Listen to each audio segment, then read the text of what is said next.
আজ সাধারণ মানুষের কপালে চিন্তার ভাঁজ ফেলে দিয়ে রেকর্ড ভাঙলো সোনার দাম। কিন্তু কেন এই হঠাৎ বৃদ্ধি? অন্যদিকে আপনার ফোনের সবথেকে সুরক্ষিত তালা অর্থাৎ আপনার ফিঙ্গারপ্রিন্ট এখন হ্যাকারদের দখলে। আজকের ভিডিওতে আমরা জানবো পকেটের সুরক্ষা আর দেশের প্রতিরক্ষা দুটোরই সব থেকে বড় আপডেট। শুরুতেই আসা যাক সোনার দাম নিয়ে। আজ কলকাতায় 10 গ্রাম সোনার দাম অবিশ্বাস্য উচ্চতায় পৌঁছেছে। এর প্রধান কারণ তিনটি। প্রথমত, সারা বিশ্বে সেন্ট্রাল ব্যাংকগুলো ডলারের বদলে সোনা মজুত করা শুরু করেছে। দ্বিতীয়ত হলো মিডল ইস্ট নতুন করে উত্তেজনা ছড়ানোয় তেলের দাম বেড়েছে। আর সব থেকে বড় কারণ হলো 2026-এর গ্লোবাল রিসেশন বা মন্দার ভয়।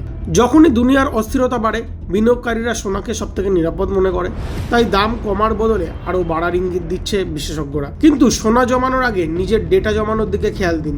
2026-এর নতুন সাইবার আতঙ্ক হলো বায়োমেট্রিক মিররিং। আপনি কি হাই ডেফিনেশন সেলফি তুলে সোশ্যাল মিডিয়াতে পোস্ট করেন? হ্যাকাররা এখন এআই ব্যবহার করে আপনার সেই হাই কোয়ালিটি ছবি থেকে আপনার হাতের ফিঙ্গারপ্রিন্ট বা চোখের আইরিস ডেটা চুরি করছে। এরপর আপনার ফোন বা ব্যাংকের বায়োমেট্রিক লক অনায়াসেই খুলে ফেলছে তারা। Publicly high resolution selfie post করার আগে 3 বার ভাবুন।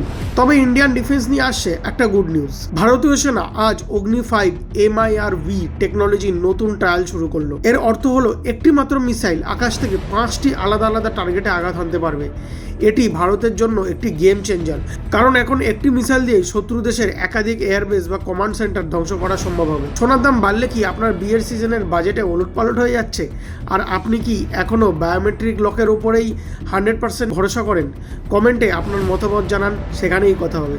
প্রতিদিনের ডিফেন্স আর সাইবার সতর্কতা সবার আগে বাংলায় পেতে সাবস্ক্রাইব করুন এই চ্যানেলটি। সুস্থ থাকুন, সুরক্ষিত থাকুন। জয় হিন্দ।